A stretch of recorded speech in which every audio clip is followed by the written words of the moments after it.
I grew up with my identical twin, who was an incredibly loving brother. Now, one thing about being a twin is it makes you an expert at spotting favoritism. If his cookie was even slightly bigger than my cookie, I had questions. And clearly, I wasn't starving. When I became a psychologist, I began to notice favoritism of a different kind. And that is how much more we value the body than we do the mind. I spent 9 years at university earning my doctorate in psychology, and I can't tell you how many people look at my business card and say, "Oh, a psychologist, so not a real doctor." As if it should say that on my card.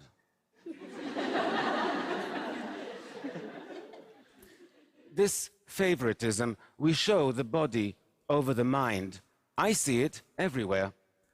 I recently was at a friend's house and their 5-year-old was getting ready for bed. He was standing on a stool by the sink brushing his teeth when he slipped and scratched his leg on the stool when he fell.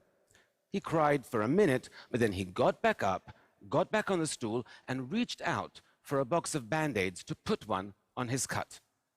Now, this kid could barely tie his shoelaces, but he knew you have to cover a cut so it doesn't become infected, and you have to care for your teeth by brushing twice a day.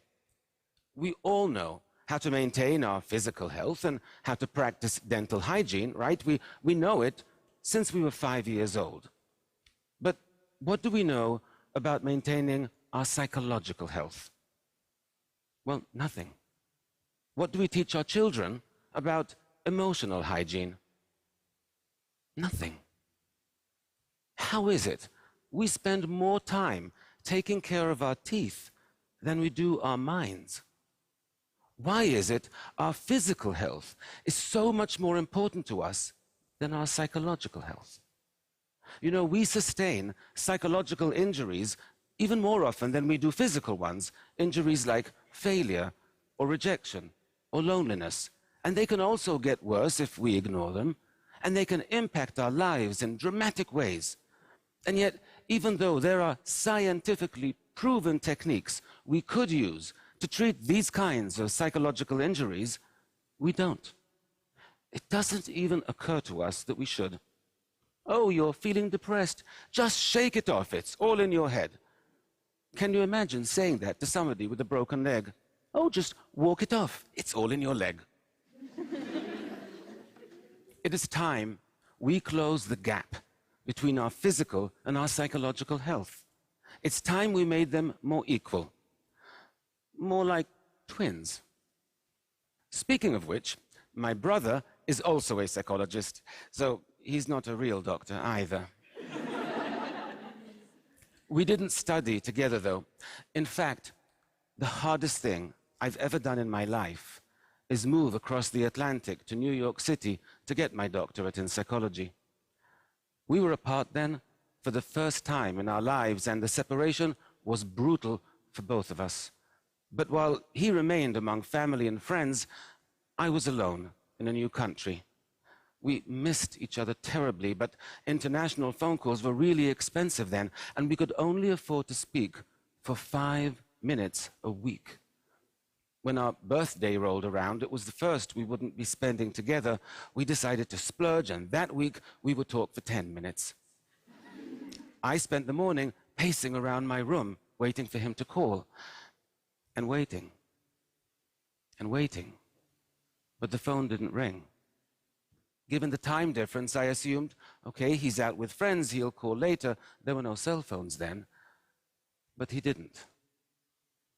And I began to realize that after being away for over 10 months, he no longer missed me the way I missed him. Now, I knew he would call in the morning, but that night was one of the saddest and longest nights of my life. I woke up the next morning, I glanced down at the phone, and I realized I had kicked it off the hook when pacing the day before. I stumbled out of bed, I put the phone back on the receiver, and it rang a second later. And it was my brother. And boy, was he pissed. it was the saddest and longest night of his life as well. Now, I tried to explain what happened, but he said, I don't understand. If you saw I wasn't calling you, why didn't you just pick up the phone and call me? He was right. Why didn't I call him? I didn't have an answer then, but I do today, and it's a simple one. Loneliness. Loneliness creates a deep psychological wound, one that distorts our perceptions and scrambles our thinking.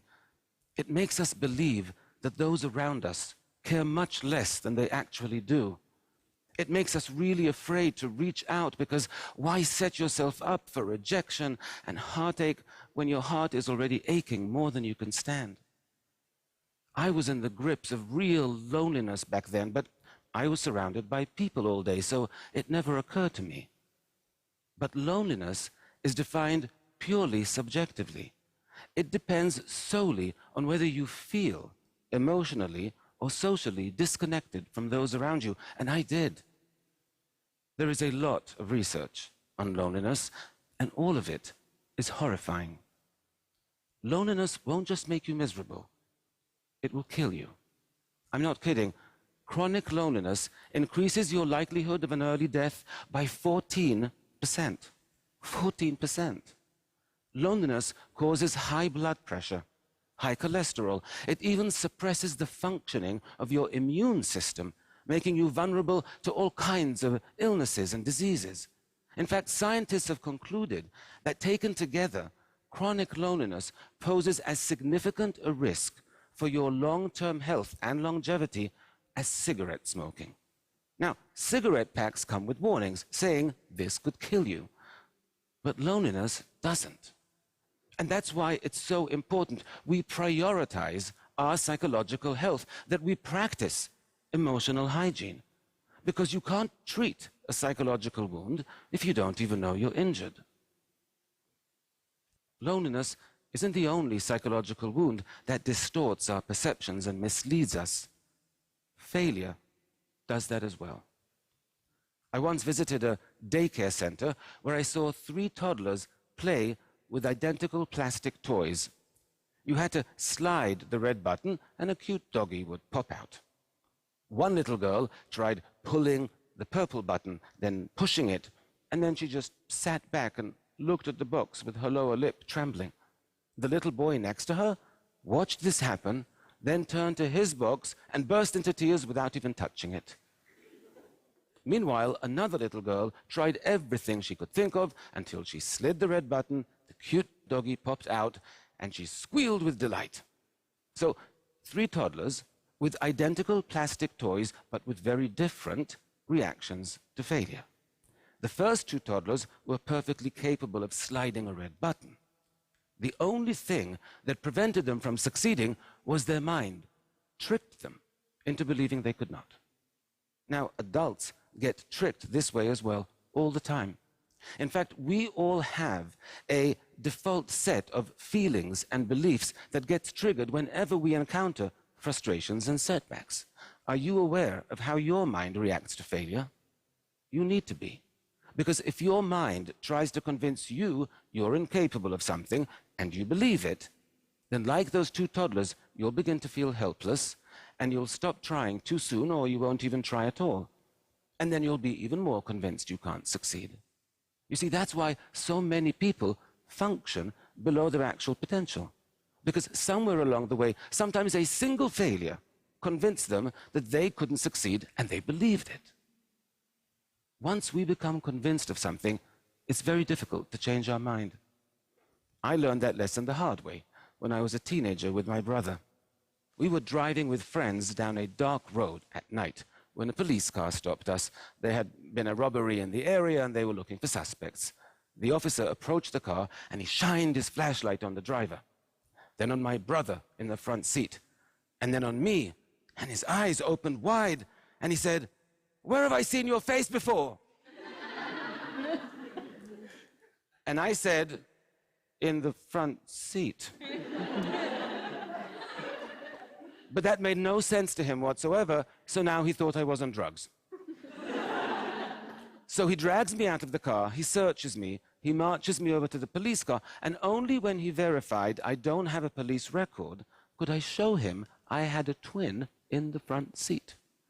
But even as we were driving away, you could see by the look on his face, he was convinced that I was getting away with something.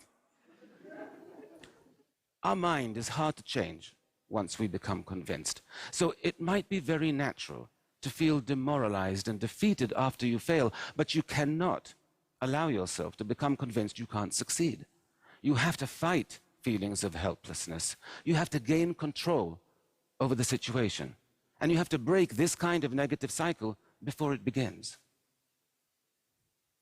Our minds and our feelings, they're not the trustworthy friends we thought they were. They're more like a really moody friend who can be totally supportive one minute and really unpleasant the next. I once worked with this woman who, after 20 years of marriage and an extremely ugly divorce, was finally ready for her first date. She had met this guy online, and he seemed nice, and he seemed successful, and most importantly, he seemed really into her. So she was very excited. She bought a new dress, and they met at an upscale New York City bar for a drink. 10 minutes into the date, the man stands up and says, "I'm not interested," and walks out. Rejection is extremely painful. The woman was so hurt she couldn't move. All she could do was call a friend. And here's what the friend said. "Well, what do you expect? You have big hips, you have nothing interesting to say. Why would a handsome, successful man like that ever go out with a loser like you?" Shocking, right, that a friend can be so cruel. But it would be much less shocking if I told you it wasn't the friend who said that. It's what the woman said to herself. And that's something we all do, especially after a rejection. We all start thinking of all our faults and all our shortcomings, what we wish we were, what we wish we weren't. We call ourselves names, maybe not as harshly, but we all do it.